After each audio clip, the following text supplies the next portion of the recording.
मित्रांनो, काल एक दुःखद घटना घडली. बार्शी तालुक्यामध्ये एक मुख्याध्यापक व त्यांची पत्नी व 2 मुलं यांनी पूर्णपणे आपलं आयुष्य संपवलं. का तर शेअर मार्केटमध्ये लॉस झाला 1,81,00,000चा. ओके. आता मला एक सांगा, हे शरीर 1,81,00,000च आहे का? 1000 करोड दिलं तरी या शरीराची व्हॅल्यू होत नाही आणि ही जिंदगी परत भेटत नाही. ठीक आहे.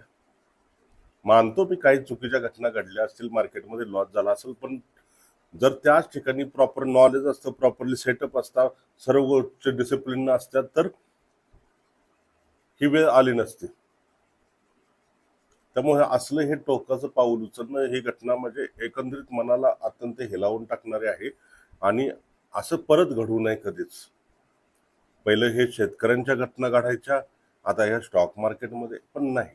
ठीक आहे, स्टॉक मार्केटला समजलं तर ठीक आहे, नाही समजलं तर स्टॉक मार्केट राक्षस आहे तुमच्यासाठी. त्यामुळे स्टॉक मार्केटमध्ये जर यायचं असेल तर प्रॉपर नॉलेज असणं, प्रॉपर डिसिप्लिन असणं गरजेचं आहे तुम्हाला, तरच मार्केट पैसा देतं तुम्हाला.